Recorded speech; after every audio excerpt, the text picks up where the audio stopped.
বুখারী শরীফের 2448 নম্বর হাদিসের বর্ণনা।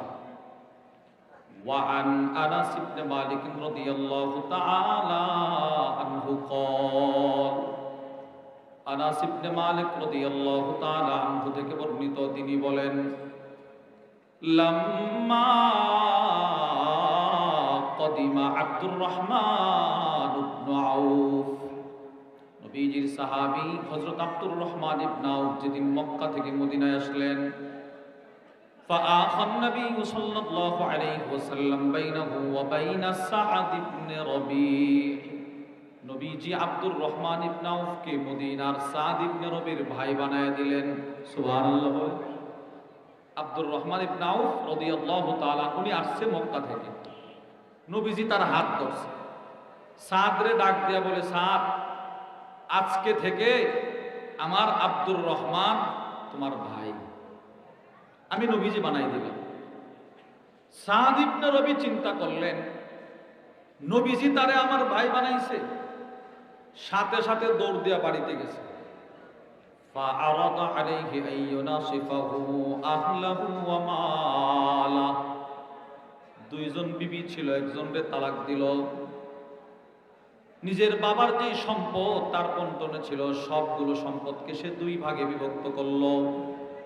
অর্ধেক সম্পদ নিয়ে আয়েশা নবীর দরবারে বলে, ইয়া রাসূলুল্লাহ, আপনি যেহেতু আব্দুর রহমানকে আমার ভাই বানায় দিলেন, আমি আমার অর্ধেক সম্পদ আর একজন বিবি আমি আমার ভাইকে দান করে দিলাম। চিন্তা করে, আসলে খেলাটা এখানে নয়। আব্দুর রহমান ইবনে আউফকে রাসূল যার ভাই বানায় দিলেন, সাদ ইবনে রবি, উনি রাসূলকে এতটাই ভালোবাসতেন, রাসূল যখন যেটা বলতেন তিনি সাথে সাথে সেটা করে ফেলতেন। অসম্ভব ভালোবাসতেন আল্লাহর রাসূলকে এই সাহাবী। কি পরিমাণ ভালোবাসতেন দেখেন। আল্লামা ইবনুল হাজার আল আসকালানী রাহিমাহুল্লাহ তার বিখ্যাত কিতাব আল ইসাবা ফি তাময়িজিস সাহাবা, ওই কিতাবের মধ্যে নিয়ে আসছেন,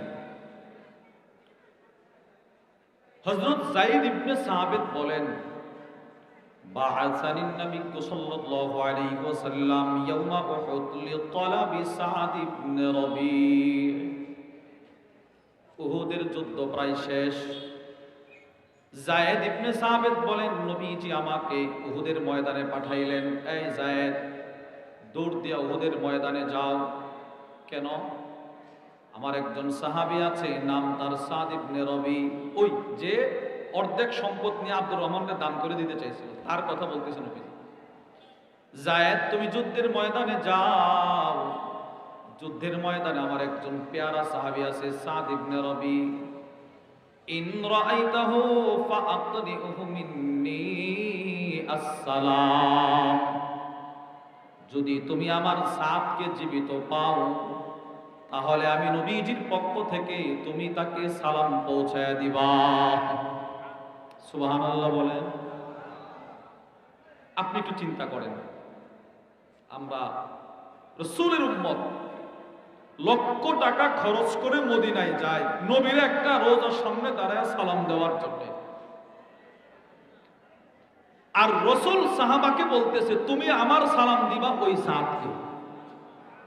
বিষয়টা কোথায়? প্রেমের খেলাটা কোথায়? নবীজি সালাম দিতেছেন, যাও আমার সালাম দিবা। হযরত যায়েদ ইবনে সাবিত একটা দৌড় দিলেন, সাদ ইবনে রবিকে সালামটা পৌঁছাবে একটা দৌড় দিলেন। হযরত যায়েদ ইবনে সাবিত বলেন, আল্লাহর রাসূল পিছন দিক থেকে আমার আরেকটা ডাক দিয়ে বললেন, যায়েদ শোনো, শুধুই মাত্র তারে সালাম দিবা না, তাহলে কি করব? আল্লাহর রাসূল বলে, যায়েদ তুমি শুধুই মাত্র তারে সালাম দিবা না, ইয়াকুলু লাকা ওয়া রাসূলুল্লাহি কাইফা তাজিদু, তুমি উহুদের ময়দানে আমার সাহাবী সাদকে যে অবস্থায় পাইবা তাকে একটা প্রশ্ন করবা। কি প্রশ্ন? তাকে শুধু বলবা কেমন লাগতেছে, কি খবর, কেমন লাগতেছে, এই প্রশ্নটা করবা। হযরত যায়েদ ইবনে সাবিত বলে, আমি দৌড় দিলাম উহুদের ময়দানের দিকে, ফাজাআলতু আতুফু বাইনাল কাতলা, উহুদের ময়দানে শহীদ সাহাবাদের লাশের মাঝখানে আমি ঘোরাফেরা করতেছি, সাদকে তালাশ করি, কোথাও সাদ ইবনে রবিকে তালাশ করে পায় না। একবার এদিকে দৌড় দেই, কোনো হদিস নাই, আবার এদিকে কোনো হদিস নাই। হযরত যায়েদ ইবনে সাবিত বলেন, ফাআসাবতুহু ওয়া হুয়া ফি আখিরি রামাকিন। উহুদের ময়দানের এক কর্নারে তাকায় দেখি একটা মানুষ, তার পুরাটা শরীরে রক্ত আর রক্ত, যেই জায়গায় পড়ে আছে ওই জায়গাটা রক্তে রঞ্জিত।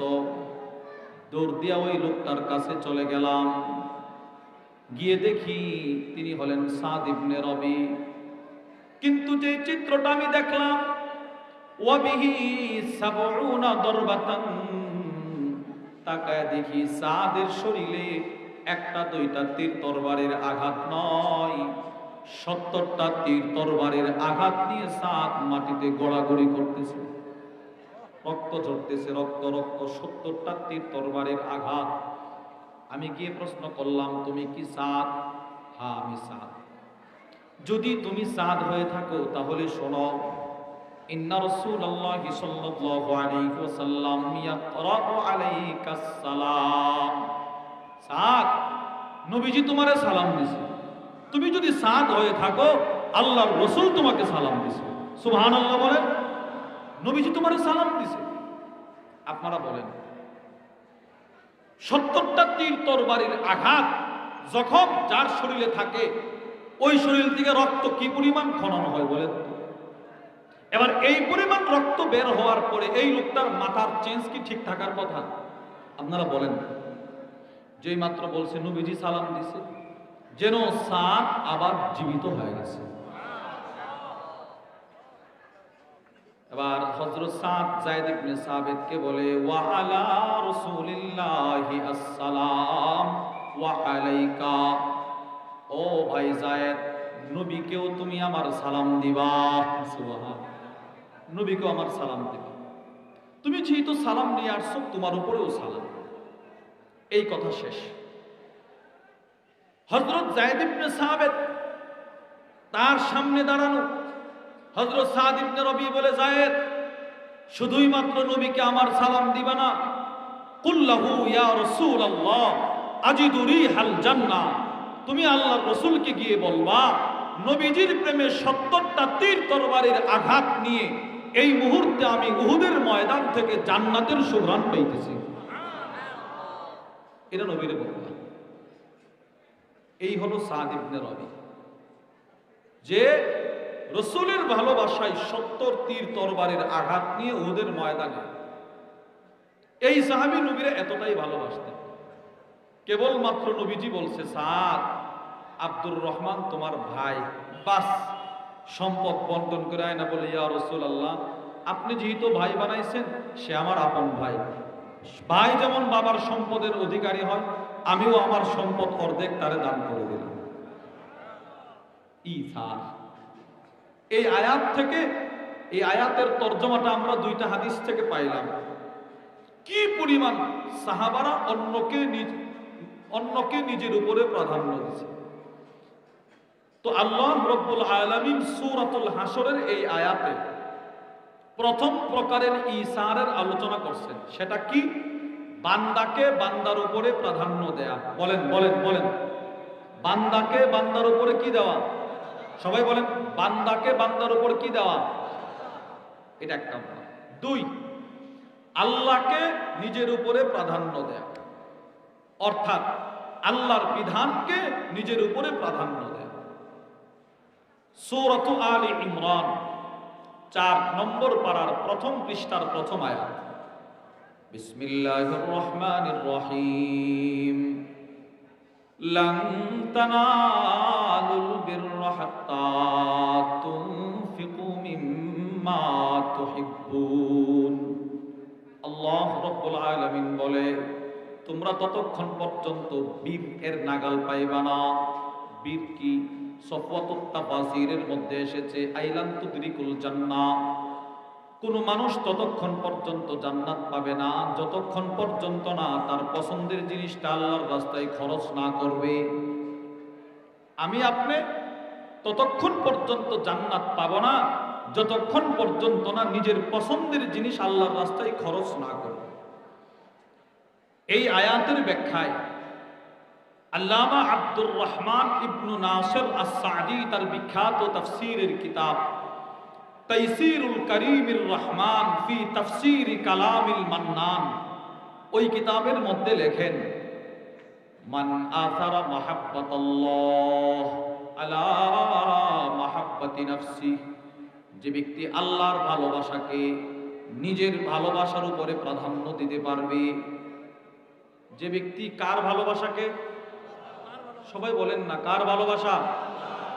যে আল্লাহর ভালোবাসাকে নিজের ভালোবাসার উপরে প্রাধান্য দিতে পারবে, ফাকাদ বালাগাদ দিরওয়াতাল উলিয়া মিনাল কামাল, ওই লোকটা সরাসরি মান সম্মান মর্যাদার সর্বোচ্চ শিখরে পৌঁছে যাবে। এই আয়াতটা যখন নাজিল হলো, সাহাবাদের ভেতরে আল্লাহর ভালোবাসাকে নিজের ভালোবাসার উপরে প্রাধান্য দেওয়ার এক প্রতিযোগিতা শুরু হয়ে গেছে। সুবহানাল্লাহ। একটা দৃষ্টান্ত শোনাই। বুখারী শরীফের 1461 নম্বর হাদিসের বর্ণনা, وعن أنس بن مالك رضي الله تعالى عنه قال, আনাস ইবনে মালিক রাদিয়াল্লাহু তাআলা আনহু থেকে বর্ণিত, তিনি বলেন, কানা আবু তালহা আকতারুল আনসারি বিল মদিনা মালাম মিন নাখলিন, মদিনার একজন আনসার সাহাবী ছিল, নাম তার আবু তালহা, অনেক বড় ব্যবসায়ী ছিল, খেজুরের অনেকগুলো বাগান ছিল তার, অনেক বড় খেজুরের ব্যবসায়ী ছিল। ওয়া কানা আহাব্বু আমওয়ালিহি ইলাইহি বাইরুহা, তার সবচাইতে পছন্দের একটা খেজুরের বাগান ছিল, তার সমস্ত সম্পদের ভিতরে সবচাইতে পছন্দের একটা সম্পদ ছিল একটা খেজুরের বাগান, যেটার নাম ছিল বাইরুহা। বাইরুহা বলেন কি? বাইরুহা, এটা ছিল তার সবচেয়ে পছন্দের। প্রশ্ন, এত সম্পদের ভিতরে এইটা সবচেয়ে পছন্দের কেন? দুই কারণে। বলেন তো কই কারণে? সবাই বলেন কই কারণে? এক নাম্বার, ওয়াকানাত মুস্তাকবিলাতাল মসজিদ, তার এই বাগানটা মসজিদে নববীর একদম মেহরাবের পরেই তার বাগান। সুবহানাল্লাহ। মসজিদে নববীর পরেই তার বাগানটা ছিল, এটা এক নম্বর কারণ।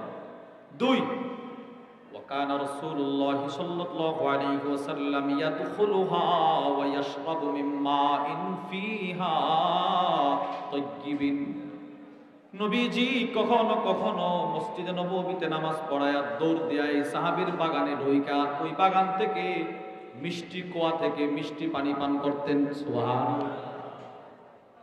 যেহেতু রাসূল এই বাগানে বেশি আসতেন, সাহাবী বলে এই কারণে বাগানটা আমার সবচেয়ে প্রিয়। কে তার বাগানে ঢুকতো? নবীজি। নবীজি কেন এই বাগানটা তার কাছে এত শ্রেষ্ঠ?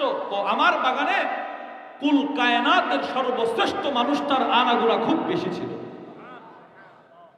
আল্লামা আব্দুল ফাত্তাহ আবু গুদ্দা রাহিমাহুল্লাহ তার বিখ্যাত কিতাব সাফহাত মিন সাবারিল উলামা আলা শাদাইদিল ইলমি ওয়াত তাহসিন, ওই কিতাবের মধ্যে লেখেন, মা জামা আল্লাহুল খায়রা কুল্লাহু লিআহাদ ইল্লা লিন-নবী সাল্লাল্লাহু আলাইহি ওয়াসাল্লাম, সাত আকাশের যত শ্রেষ্ঠত্ব, সাত জমিনের যত শ্রেষ্ঠত্ব, জান্নাতের যত শ্রেষ্ঠত্ব, মিজানের যত শ্রেষ্ঠত্ব, ফুলসিরাতের যত শ্রেষ্ঠত্ব, হাসরের যত শ্রেষ্ঠত্ব, দুনিয়ার যত শ্রেষ্ঠত্ব, আখিরাতের যত শ্রেষ্ঠত্ব, সবগুলো একসাথে আল্লাহ তাআলা পৃথিবীর কোন নবীকে দান করে নাই, শুধুই মাত্র আমার নবীকে দান করছে। এতগুলো যেই নবীরে দান করছে, এই রাসূল যেই বাগানে ঢোকেন ওই বাগানটার দাম কেমন হবে বলেন? সাহাবী বলে, নবী যেহেতু বাগানে আসতো, সব সম্পদের তুলনায় এটা ছিল আমার সবচেয়ে পছন্দের। বাগানটাও ছিল অনেক বড়, অনেক কোটি কোটি টাকার দামি সম্পদ ছিল এটা। হযরত আনাস ইবনে মালিক বলেন, ফালাম্মা উনজিলাত হাদিহিল আয়াহ, এই আয়াতটি যখন নাজিল করা হলো, লান তানালুল বিররা হাত্তা তুনফিকু মিম্মা তুহিব্বুন, তোমরা ততক্ষণ পর্যন্ত জান্নাত পাইবা না যতক্ষণ পর্যন্ত না নিজের পছন্দের জিনিস আল্লাহর রাস্তায় খরচ না করবা।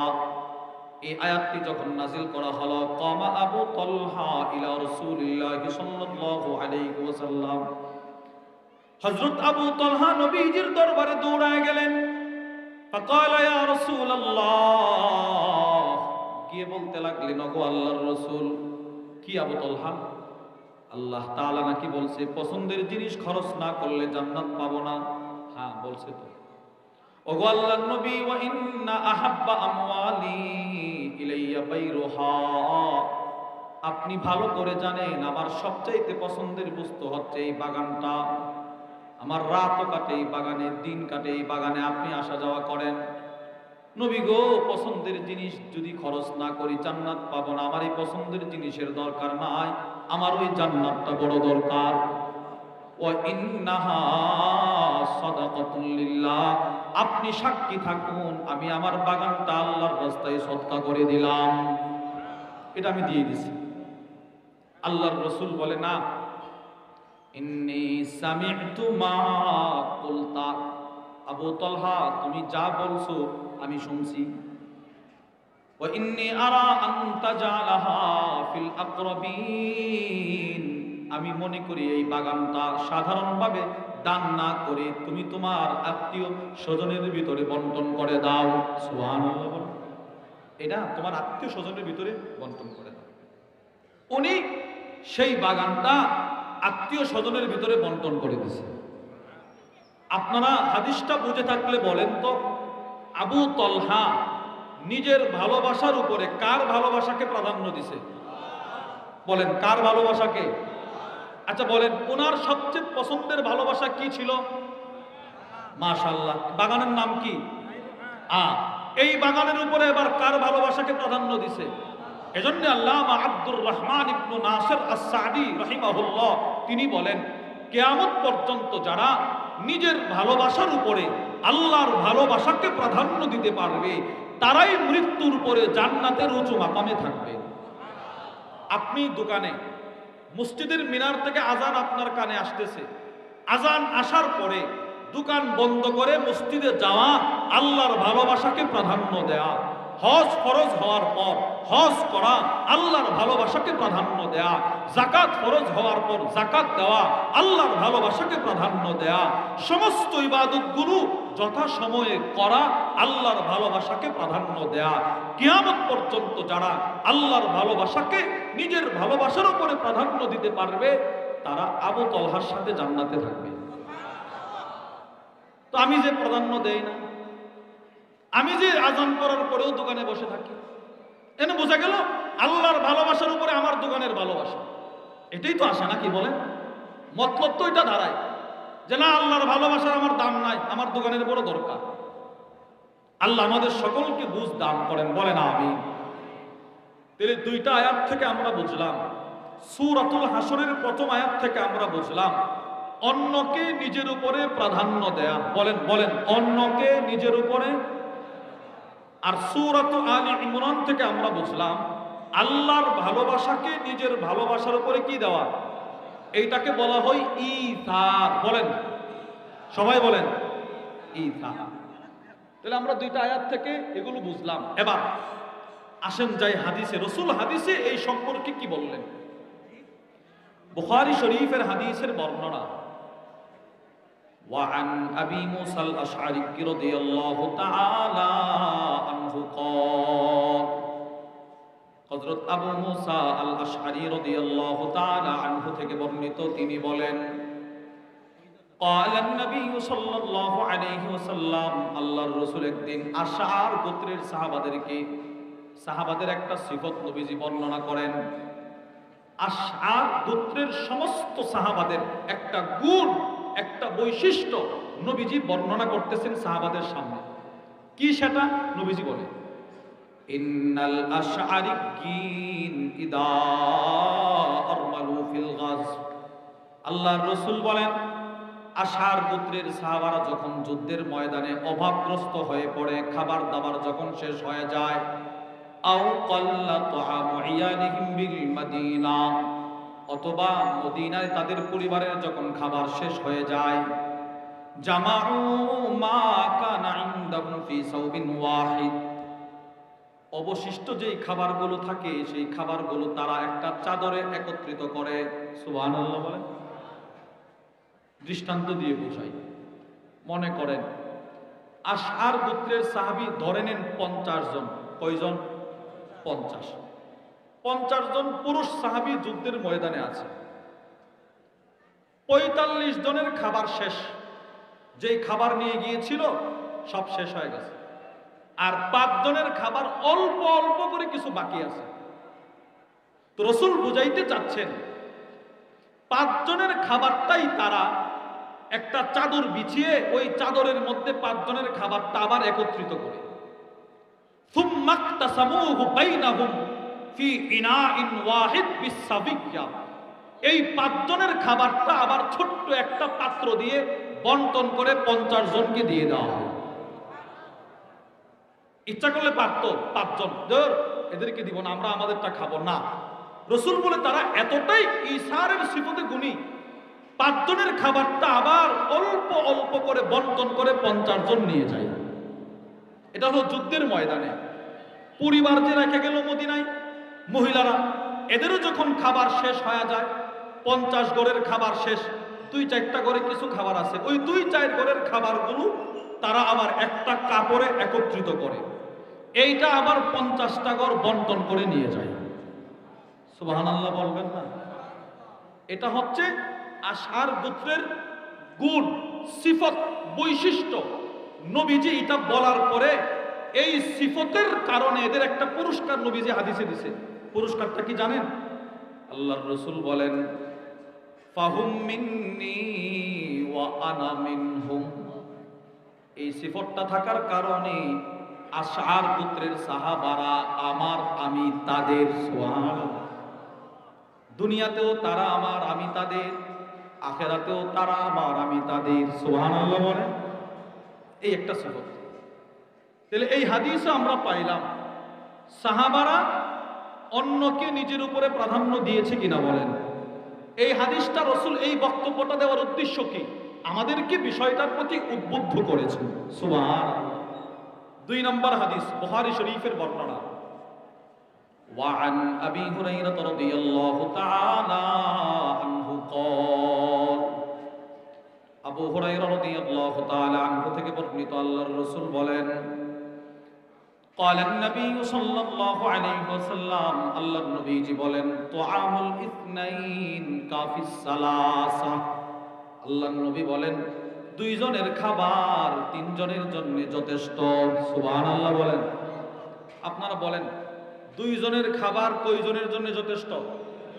এবার নবীজি বলে 3 জনের খাবার 4 জনের জন্য যথেষ্ট। সুবহানাল্লাহ বলেন। নবীজি এই হাদিসের ব্যাখ্যা করতে গিয়ে আল্লামা ইবনে বাত্তাল রাহিমাহুল্লাহ তার বিখ্যাত বুখারীর শরহ সহিহুল বুখারী ইবনে বাত্তালের মধ্যে লেখেন, আল মুরাদ বিহাযাল হাদিস, এই হাদিস বর্ণনার দ্বারা নবীজির উদ্দেশ্য আল হাদ্দু আলাল ইসার আলান নাফস, মানুষ যেন অন্যকে নিজের উপরে প্রাধান্য দেয়। সুবহানাল্লাহ বলেন। নবীজি বলে, আরে আল্লামা ইবনে বাত্তাল লেখেন, এই হাদিস বলার দ্বারা উদ্দেশ্য হচ্ছে মানুষ যেন অন্যকে নিজের উপরে প্রাধান্য দেয়। 3 নম্বর হাদিস, বুখারী শরীফের বর্ণনা। وعن عبد الرحمن بن أبي بكر رضي الله تعالى عنهما قال, হযরত সিদ্দিক আকবর রাদিয়াল্লাহু তাআলা আনহুর ছেলে আব্দুর রহমান রাদিয়াল্লাহু তাআলা আনহু থেকে বর্ণিত, তিনি বলেন, আন্না আসহাবাস সুফফা, নবীজির মাদ্রাসাতুস সুফফার সাহাবারা কানু উনাসান ফুকারা, নবীজির মাদ্রাসার ছাত্র অধিকাংশই ছিল অসহায়, দরিদ্র, গরিব, যাদের খাবারের বন্দোবস্ত ছিল না। মাদ্রাসাতুস সুফফায় যারা পড়তেন অধিকাংশই ছিল অসহায়, দরিদ্র। একটা কিতাব আছে আসহাবুস সুফফা, অসহায় দরিদ্র যেই কয়জন সাহাবী ছিল এদের নাম নিয়ে নিয়ে এদের জীবনী সংক্রান্ত সুন্দর একটা কিতাব ওইটার মধ্যে আছে। তো ওই সাহাবাদের খাবারের কোনো ব্যবস্থা ছিল না। আল্লাহর রাসূল সাহাবাদের জাগির করে জাগির বুঝেননি? লজিং করতেছে নবীজি। আপনাদের এদিকে ওই যে মাদ্রাসা আমাদের ছাত্র ভাইয়েরা যে মানুষের বাড়িতে বাড়িতে রাখে খাওয়ার জন্য, কি বলে? জাগির, লজিং। নবীজি নিজে লজিং করতেছে। রাসূল একদিন বক্তব্য দিলেন, সাহাবাদেরকে বসায়া, স্থানীয় যারা এদেরকে বসাইছে, আসহাবুস সুফফার সাহাবারা একদিকে বসা, স্থানীয় মানুষ সবাই একদিকে বসা। নবীজি বলে, মান কানা ইনদাহু তুআবুসনাইন ফালিয়াযহাব বিসালিসিন, তোমাদের যাদের ঘরে দুইজনের খাবার আছে তোমরা তৃতীয় একজন আমার মাদ্রাসার ছাত্রদের খাওয়াইবা। সুবহানাল্লাহ বলেন। যাদের দুইজনের খাবার আছে একজন আমার মাদ্রাসার ছাত্রদের লজিং রেখে খাওয়াইবা। আর যাদের তিনজনের খাবার আছে চতুর্থ একজন আমার মাদ্রাসার ছাত্র নিয়ে যাইবা। যাদের ঘরে 5 জনের খাবার ষষ্ঠ একজন আমার মাদ্রাসার ছাত্র নিয়ে যাইবা। যাদের ঘরে 6 জনের খাবার সপ্তম একজন আমার মাদ্রাসার ছাত্র নিয়ে যাইবা। নবীজি এই বক্তব্যটা দিয়ে চলে গেছে। আল্লামা আবু বকর ইবনু আবিদ দুনিয়া তার বিখ্যাত কিতাব কিরাত দাইফের মধ্যে নিয়ে আসছেন। অপর দিকে আল্লামা শামসুদ্দিন আহমদ ইবনে মুহাম্মদ উসমান আদ-দাহাবি, ইমাম দাহাবি রহিমাহুল্লাহর কিতাব সিয়ারু আ'লামিন নুবালার মধ্যেও নিয়ে আসছে। কি নিয়ে আসছে?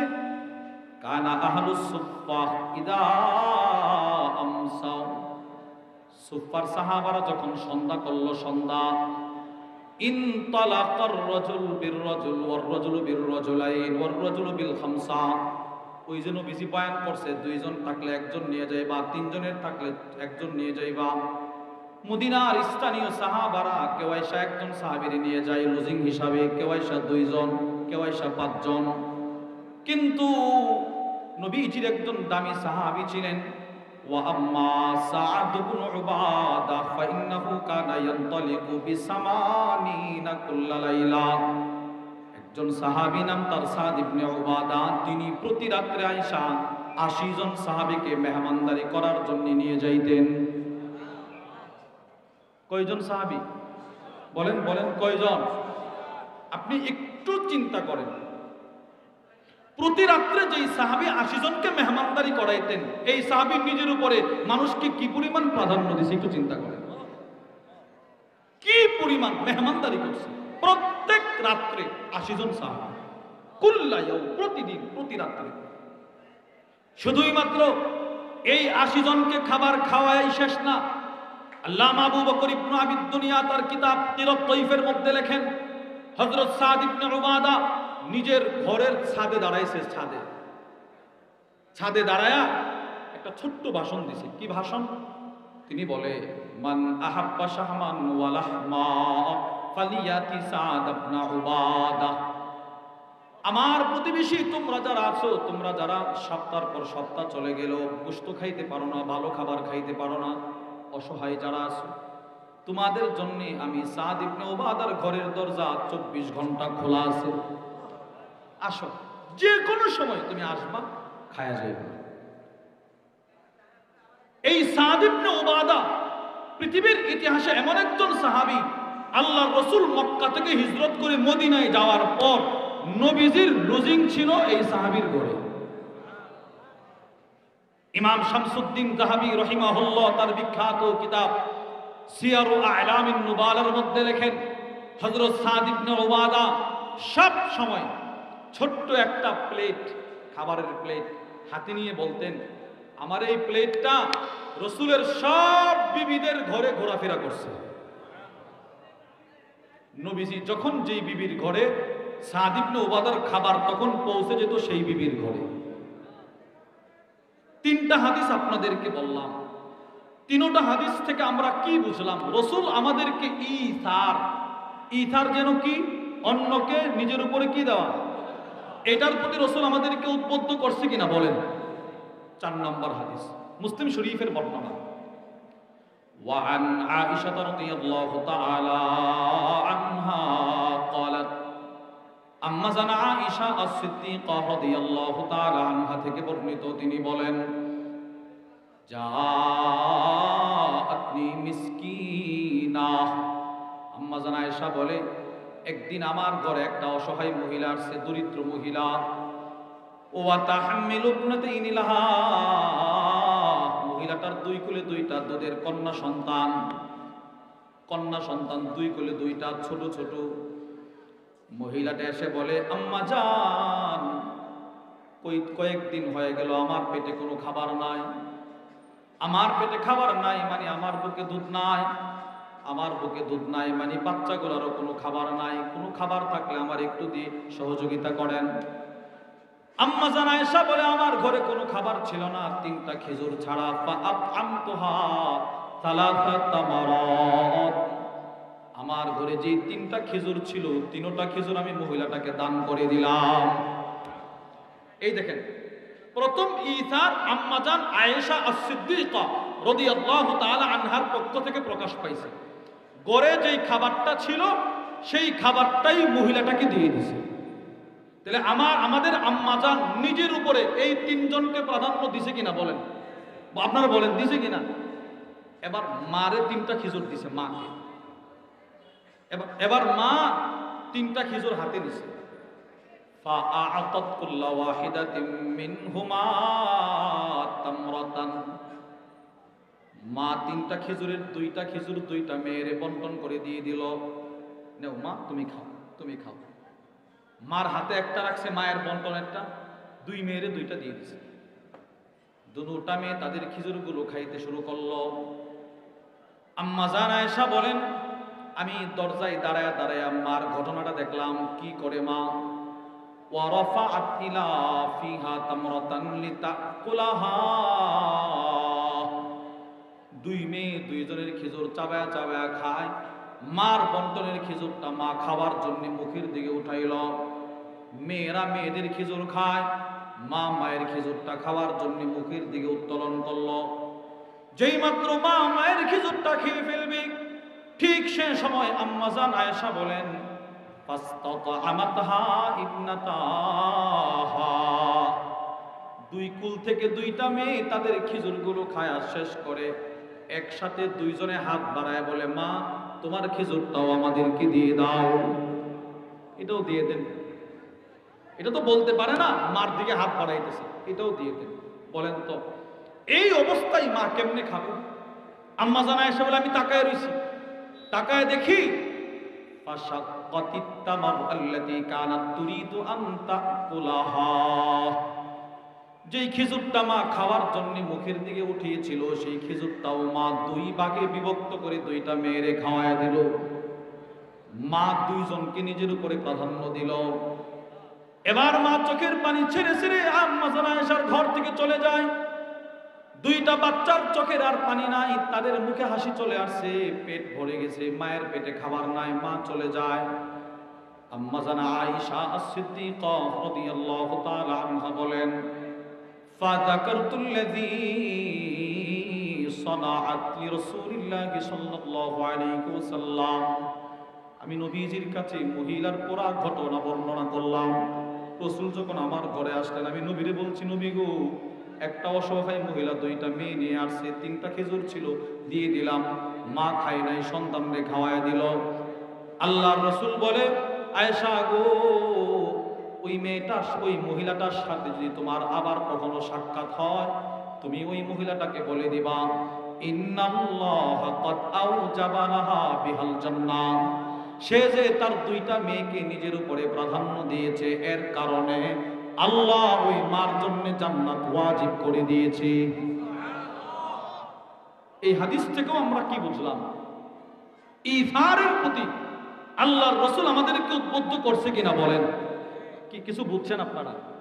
নবীজি আমাদেরকে কোন জিনিসটার প্রতি উদ্বুদ্ধ করছেন? অন্যকে নিজের উপরে কি দেওয়া? সবাই বলেন, সবাই বলেন, সবাই বলেন না, অন্যকে নিজের উপরে কি দেওয়া? প্রাধান্য দেওয়া। 4টা হাদিস 2টা আয়াত থেকে আমরা বুঝলাম আল্লাহ বিষয়টার প্রতি আমাদেরকে উদ্বুদ্ধ করেছেন, নবীজিও উদ্বুদ্ধ করেছেন। এবার আমি এই সিফতটা অর্জন করব কেন? এই সিফতটা স্বয়ং নবীজির ছিল। সুবহানাল্লাহ বলবেন না? সিফতটা কার ছিল? নবীজির। বুখারী শরীফের হাদিসের বর্ণনা দেখেন নবীর কি পরিমাণে সিফতটা ছিল।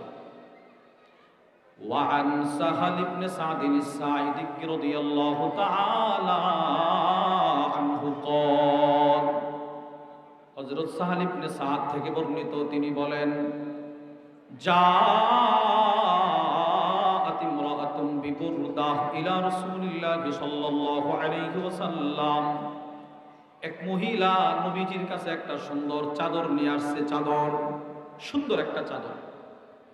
আয়েশা বলতে লাগলো ফাকালাত ইয়া রাসূলুল্লাহ,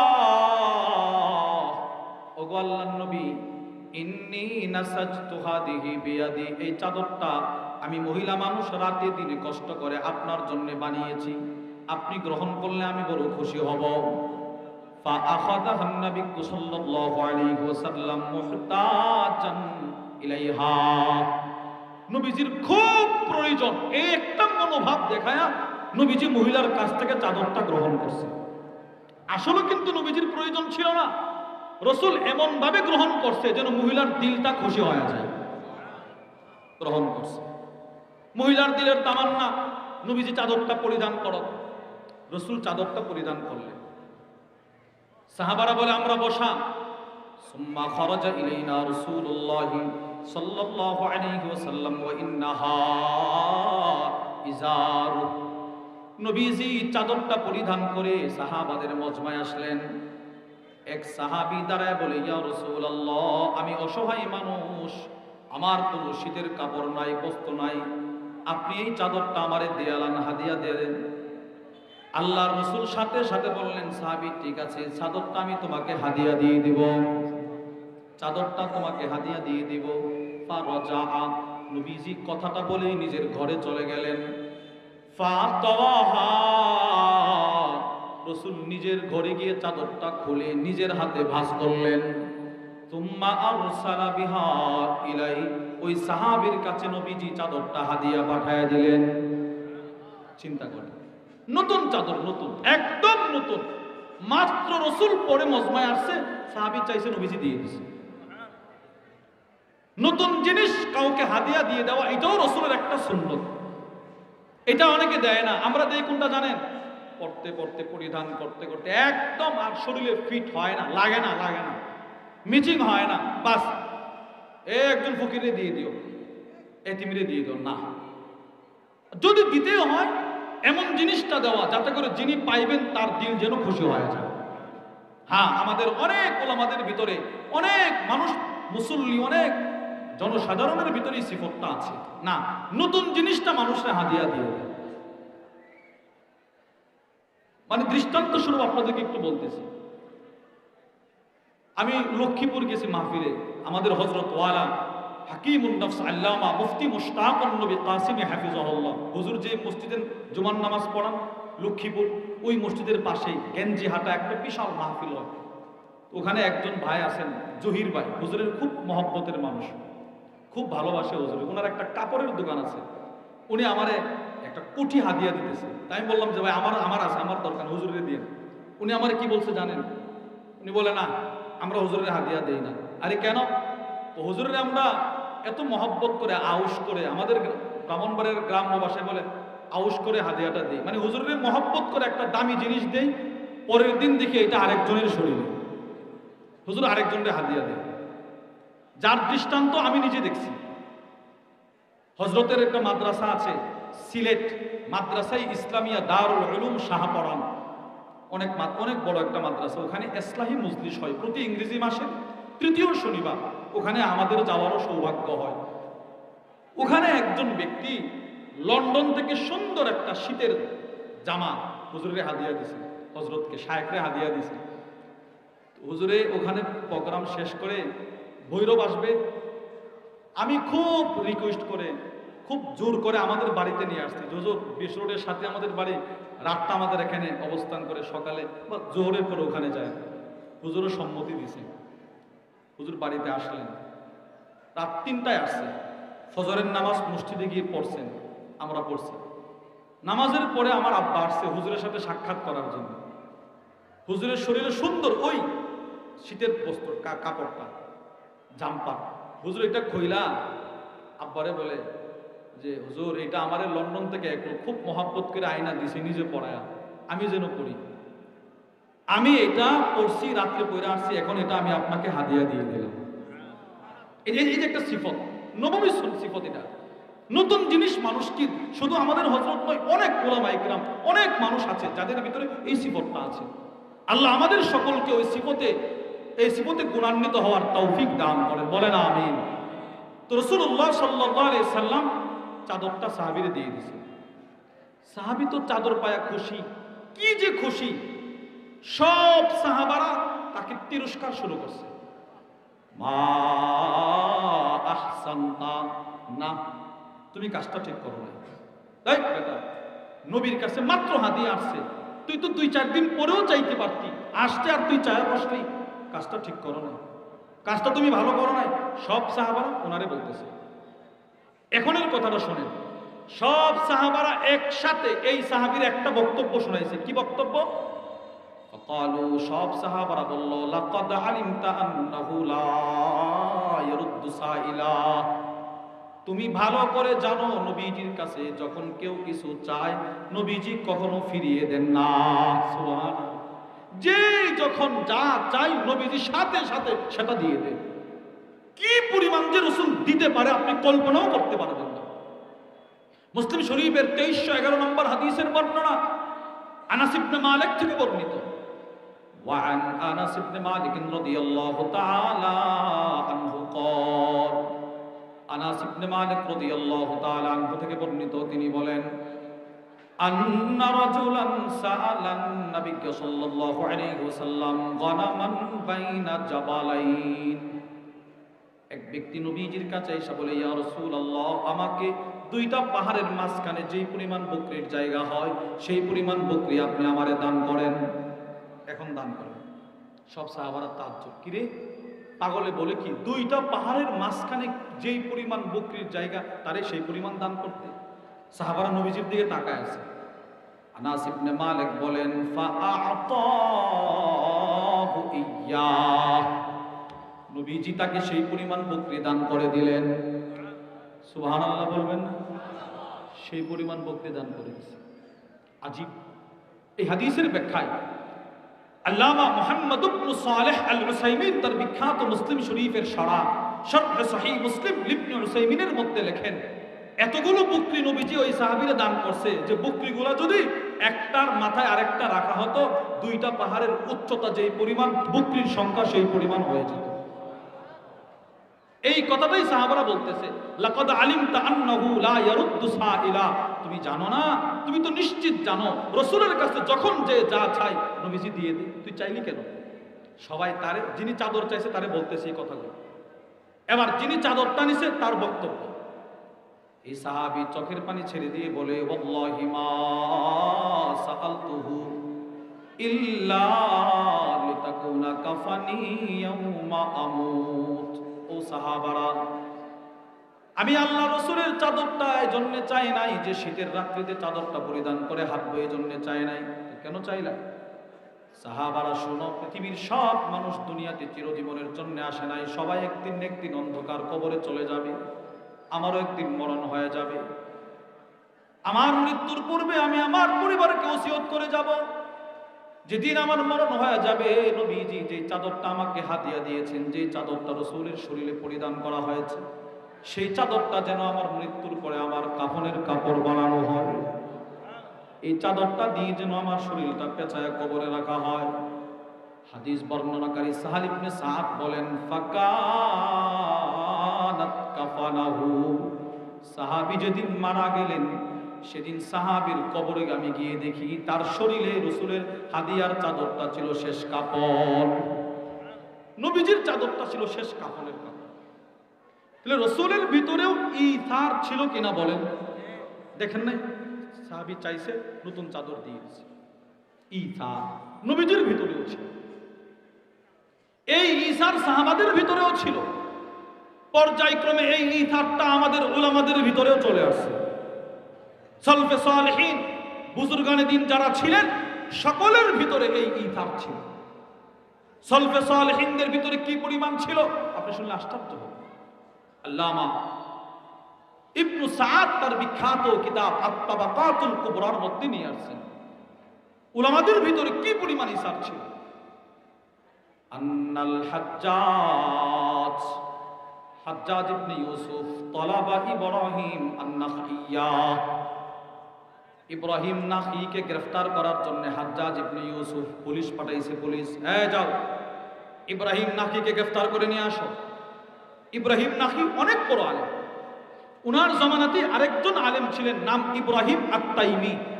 দুজনের নাম ইব্রাহিম, পার্থক্য একজন ইব্রাহিম নাখী আরেকজন ইব্রাহিম তাইমি। আল্লামা ইবনু সাদ লেখেন, জাআল্লাযী তালাবাহু, যে পুলিশের হাতে গ্রেফতারি পরোয়ানা দেওয়া হলো সেই পুলিশ আসছে ইব্রাহিম নাখীকে গ্রেফতার করার জন্য। এলাকায় আয়েশা বলে, উরিদু ইব্রাহিম, এই ইব্রাহিমকে, ইব্রাহিম তাকে গ্রেফতার করতে আসছি। পুলিশ যখন বলল ইব্রাহিমকে গ্রেফতার করতে আসছি, তখন পুলিশের সামনে ছিল ইব্রাহিম তাইমি, ইব্রাহিম নাখী না, ইব্রাহিম তাইমি। ইব্রাহিম তাইমি বলে, আনা ইব্রাহিম, আমি ইব্রাহিম। ফাআখাযাহু, পুলিশ ইব্রাহিম তাইমিকে গ্রেফতার করে ফেললেন। ওয়া হুয়া ইয়ালামু আন্নাহু ইউরিদু ইব্রাহিম আন-নাখইয়া, ইব্রাহিম তাইমি খুব ভালো করে জানেন পুলিশ আমারে গ্রেফতার করতে আসে নাই, ইব্রাহিম নাখীকে গ্রেফতার করতে আসছে। ইনি স্বেচ্ছায় গ্রেফতার হইলেন। ফাআতা বিহিল হাজ্জাজ ইবনে ইউসুফের কাছে ইব্রাহিম তাইমিকে নিয়ে আসা হলো। ফাআমারা বিহাবসিহি ফিদ দিমাস আও ফিদ দাইমাস, হাজ্জাজ ইবনে ইউসুফ ইব্রাহিম তাইমিকে দিমাস বা দাইমাস, আগের জমানার এক প্রকারের জেলখানা, কেমন তার বিবরণ আল্লামা ইবনু সাদ লেখেন, ওয়ালাম ইয়াকুন লাহুম জিল্লুম মিনাশ শামস, যে জেলখানায় সূর্যের তাপ থেকে বাঁচার কোনো ছাদ নাই, ছাদবিহীন জেলখানা, সরাসরি সূর্যের তাপ যে জেলখানার ভেতরে পড়ে। ওয়ালাকিন্নু মিনাল বাদ, প্রচন্ড শীতের রাত্রিতেও শীত থেকে বাঁচার কোনো আবরণ নাই। গরমের সময় প্রচন্ড গরম, শীতের সময় প্রচন্ড শীত, শীত আর গরমের জুলুম নির্যাতনে ইব্রাহিম তাইমি জেলখানায় ভোগ করতেছেন। আল্লামা ইবনু সাদ লেখেন, হাজ্জাজের জালেমের জুলুমের শিকার হইতে হইতে ফাতাগায়্যারা ইব্রাহিম, ইব্রাহিম তাইমির চেহারা পরিবর্তন হয়ে গেল। ত্বক স্পর্শ করা যায় না, সব পরিবর্তন হয়ে গেছে। প্রতিদিন জল্লাদ চাবুকের দ্বারা ওনারে আঘাত করে। কি পরিমাণ জুলুম নির্যাতন করা হলো শোনেন। জুলুম নির্যাতন করতে করতে হাত্তা জাআতহু উম্মু আও ফাজাআতহু উম্মুহু, ইব্রাহিম তাইমির মা জেলখানায় ইব্রাহিম তাইমিকে দেখার জন্য আসছেন। ফালাম তাআরিফুহু, জন্ম দানকারিনী মা আয়েশা নিজের সন্তানকে দেখা চিনে না। বুঝেন, যেই মা ইব্রাহিম তাইমিকে জন্ম দিয়েছে সেই মাই সন্তানকে চিনে না। জুলুমটা করছে কি পরিমাণ, আপনি একটু চিন্তা করেন তো, কি পরিমাণ জুলুম করলে নিজের মা সন্তানের চেহারা চিনে না, কি পরিমাণ জুলুম করছে। আল্লামা ইবনু সাদ বলেন, হাত্তা কাল্লামাহা, সন্তানকে চিনার জন্য মা সন্তানের সাথে কথা বলছে। কথা, তুমি কি আমার ছেলে? মা, আমি তোমার ছেলে। আচ্ছা বলো তো, 6 বছর বয়সে তুমি একটা ব্যথা পাইছিলা? হ্যাঁ। তোমার আব্বুর নাম কি ছিল? অমুক। আমি যে তোমার মা, তুমি যে আমার সন্তান, কিছু প্রমাণ দাও আমারে। আপনি বলেন কি পরিমাণ জুলুম করলে মা সন্তানকে চিনতে গিয়ে প্রশ্নগুলো করেন।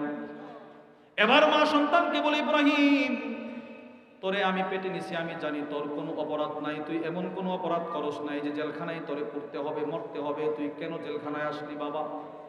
ইব্রাহিম তাইমি বলে, মা গো, আমি ইব্রাহিম তাইমি যদি জেলখানায় মারা যায় পৃথিবীর সমাজের কোনো ক্ষতি হবে না, কিন্তু ইব্রাহিম নাখী অনেক বড় আলেম, সে যদি জেলখানায় মারা যায় এলাকার মানুষগুলো এলেম থেকে বঞ্চিত হয়ে যাবে। মাগো, আমি চাই আমার ইব্রাহিম নাখী ভাইটা জীবিত থাকুক, তাকে আমার উপরে প্রাধান্য দিয়ে আমি তার জন্য শহীদ হয়ে যাব। ফামাতা ফিস সিজনি, ইব্রাহিম তাইমি জেলখানায় জুলুমের শিকার হইতে হইতে শহীদ হয়ে গেলেন। যেদিন তিনি শহীদ হয়ে গেলেন হাজ্জাজ ইবনে ইউসুফ ফারাআ ফিল মানাম, হাজ্জাজ ইবনে ইউসুফ স্বপ্ন দেখেন, কাইলান ইয়াকুল, কেউ একজন হাজ্জাজ ইবনে ইউসুফকে বলতেছে, হাজ্জাজ মাতা ফিস সিজিনি ফি হাদিহিল বালদা আল-লাইলা রাজুলুম মিন আসহাবিল জান্নাহ। ও হাজ্জাজ, গত রাত্রি তোমার জেলখানায় এই শহরে এমন একজন মানুষের ইন্তেকাল হয়েছে, যেই লোকটা সরাসরি আল্লাহর জান্নাতের মেহমান।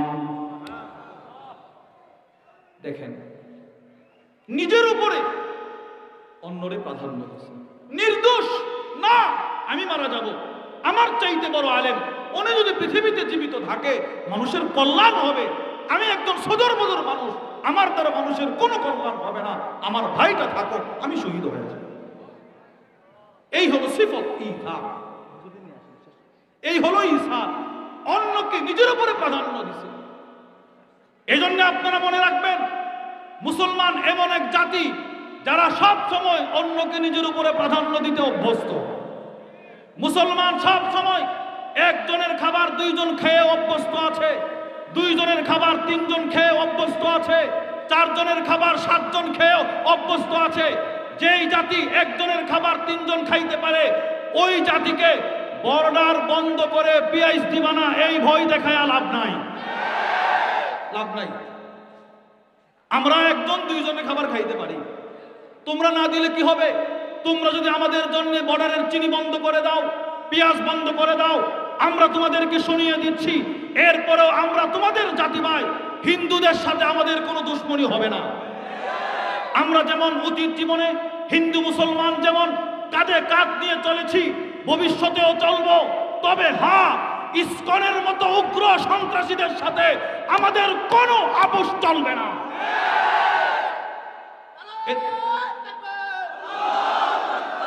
ইসকনের সাথে আমাদের কোনো কি চলবে না বলেন?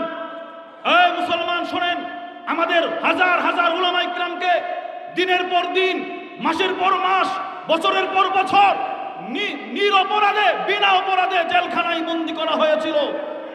আমরা এর বিনিময়ে এই ব্যথায় ব্যথিত হয়ে কোন আইনজীবীকে আমরা আঘাত করি নাই, কোন পুলিশের চাকরিজীবীকে আঘাত করি নাই। কিন্তু ইসকনের এত সাহস থেকে আসলো? একজন লম্পট, একজন নারী লোভী, একজন শিশু বলৎকার, লম্পট, বিশ্ব লম্পট চিন্ময় কৃষ্ণ দাসকে তারা বাঁচানোর জন্য যেই ইসকন আমাদের মুসলমানদের সাইফুল ইসলাম আলিফকে শত শত মানুষের সামনে শহীদ করেছে, সেই ইসকনের সাথে মুসলমানের কোনো সম্পর্ক থাকতে পারে না, কোনো সম্পর্ক থাকতে পারে না।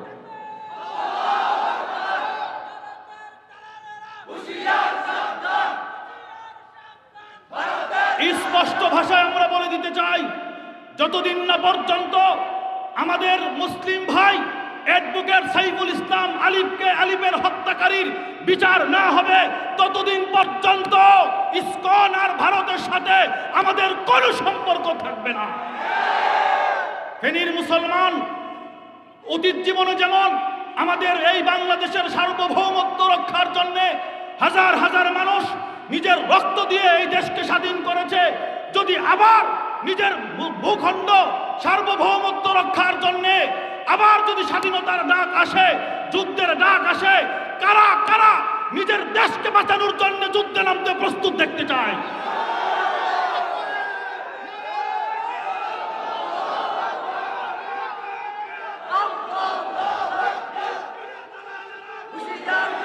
আমরা ভাই বসেন বসেন বসেন, ভাই বসেন, আমরা আমাদের সর্বাত্মক চেষ্টা করে আমরা আমাদের সর্বশেষ রক্তবিন্দু দিয়ে আমরা আমাদের দেশকে হেফাজত করবো ইনশাআল্লাহ। এই দেশ উলামা ইকরামের দেশ, এই দেশ এক সুন্দর সম্প্রীতির দেশ। এই দেশে হিন্দু মুসলমানের কোনো দাঙ্গা ছিল না। যারা দাঙ্গা লাগানোর পাই তারা চালাচ্ছ, তোমরা হুঁশিয়ার হয়ে যাও, হুঁশিয়ার হয়ে যাও, সাবধান হয়ে যাও। আমরা বুঝেছি কে এই কাজগুলো করতেছো। শোনো, যদি দেশের সার্বভৌমত্ব রক্ষার জন্য আবার আমাদেরকে ডাক দেওয়া হয়, কে সুন্নি, কে ওয়াহাবি, কে লামাজহাবি, কে আওয়ামী লীগ, কে বিএনপি, কে জামাত, কে হেফাজত, এগুলো আমরা দেখবো না। দেশের জন্য আমরা আবার রাজপথে নামবো। আমরা আমাদের দেশকে স্বাধীনতার জন্য প্রস্তুত আছি তো ইনশাআল্লাহ? বলেন ইনশাআল্লাহ। আমরা ভারতের টাকায় চলি না, আমরা ভারতের টাকায় চলি না, ভারতের খেয়ে দিয়ে আমরা বড় হয় নাই। এটা আমাদের স্বাধীন দেশ। এই দেশের 1 ইঞ্চি মাটি ভারত কেন কোন দেশকে আমরা নিতে দিব না ইনশাআল্লাহ। কারণ আমরা ঈসার জাতি, আমরা ঈসারের জাতি, আমরা অন্যকে নিজের উপরে প্রাধান্য দিই। 5 আগস্টের পরে আমাদের হিন্দু ভাইয়েরা এদের মন্দির নিয়ে খুব শঙ্কায় ছিল। তখন তোমাদের মন্দির আমাদের উলামা ইকরাম পাহারাদারি করেছিল। এর বিনিময়ে বুঝি এটাই দিলে, একজন মুসলমানকে তোমরা জীবিত হত্যা করে ফেললে। আমরা ঈসারের জাতি, আমরা অন্যকে নিজের উপরে প্রাধান্য দিতে জানি। বলেন জানি কিনা বলেন? যার দৃষ্টান্ত এই ফেনী যখন বন্যায় ডুবে গিয়েছিল, তখন আমরা মুসলমান দলমত নির্বিশেষে ঈসারের চিত্র দেখাইছি। বলেন দেখাইছি কিনা বলেন? যখন যেই হালতে করোনা হয়েছে, বাপকে সন্তান ছয় না, স্পর্শ করে না, সন্তানরে বাবা স্পর্শ করে না, উলামা ইকরাম নিজের জান বাজি রেখে ঈসার দেখাইছে, ঠিক না? এই জন্য ভবিষ্যতেও আমরা ইনশাআল্লাহ ঈসারের সিফত নিয়ে চলব। আল্লাহ আমাদের সকলকে যে কথাগুলো বললাম, সেই কথাগুলোর উপর আমাকে আপনাকে সকলকে আমল করার তৌফিক দান করেন। যা কিছু বলেছি যদি সঠিক হয় আল্লাহর পক্ষ থেকে, ভুল হলে আমার পক্ষ থেকে। ওমা আলাইনা ইল্লাল বালাগ। আসসালামু আলাইকুম ওয়া রাহমাতুল্লাহি ওয়া বারাকাতুহু।